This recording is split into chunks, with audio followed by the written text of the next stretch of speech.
Hi, folks. This is Don Meisner with the North Country Fishing Report. You know, I've told you a lot about different lines that you can use. When I was a kid, we didn't have these options. We either used monofilament, or if you had a archaic like bait caster, I don't even think they call it bait casting. They call it a casting reel with this old-fashioned braided line on it, if it was braided. Didn't have a lot of choices. Today, all you got to do is go in a sports shop and look at the different lines that are available, and you wonder, okay, what do I use? And I've told you the different characteristics of monofilament and fluorocarbon and braid. And when I fish now, I combine them. I combine these lines and try to get the best out of each that'll make my fishing all that much better. And so, for example, when I'm going to one of our smaller rivers, I will use braided line that is 10-pound test.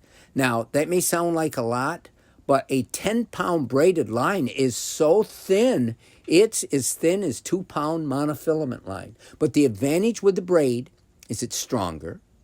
It doesn't stretch, so you feel every little tap, and especially when you're fishing in these rivers and you're probably catching smaller fish, you want to feel everything, and the braid helps you. But the braid is more subject to abrasion. You would think it'd be tougher, but it isn't. It abrades easily on the rocks. So at the end of that 10-pound braid, I attach fluorocarbon line. Fluorocarbon looks to most of us like monofilament, but it's a different type of chemical. It's a different type of plastic that becomes that line, and it has a different characteristic. Number one, it sinks, whereas monofilament floats.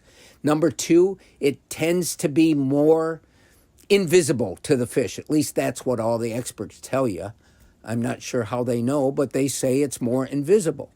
But the advantage for me of fluorocarbon line is that it is the most abrasion resistant. And when I'm fishing these shallow rivers, there's rocks everywhere. Those rocks help to make me trip and fall, and they help to give the fish a place to seek cover and a place to fight off the battle when they're hooked. They somehow know that if they can scurry from rock to rock, they're going to cut your line. Do they know that? I don't know, but it seems that they do know it. So I use fluorocarbon. But let me tell you, and some people, some of your better fishermen, you'll see them on TV, they will spool their whole reel with fluorocarbon. It's stiffer. It's less manageable in many ways. And boy, you can get some awful tangles with it. It has memory. It does things that make it less than desirable if you're using it in that way.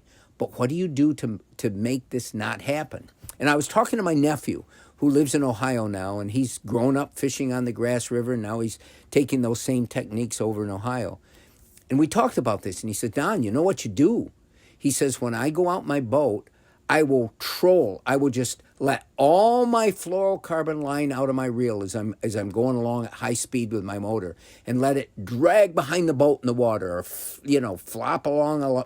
And what happens with that motion and the water going against it is it straightens it all out. It makes it so much more manageable. So you do that for, say, a mile down the water, and then you stop and you reel it all back into your reel, and it becomes a different line.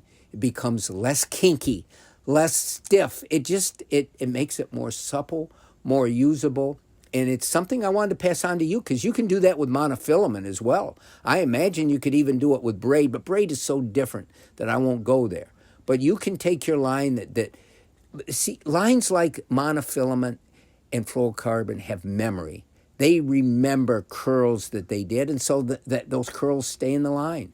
And all of a sudden it becomes just a mess to use. So when you go out, run your boat at full speed, let the line all out behind, whether it's monofilament or fluorocarbon, and a lot of times you can take all those kinks out of it, and it becomes almost like new line again.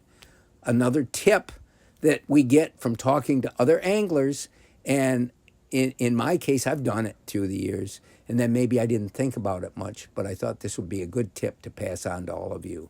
Until next time, folks, this is Don Meisner with the North Country Fishing Report.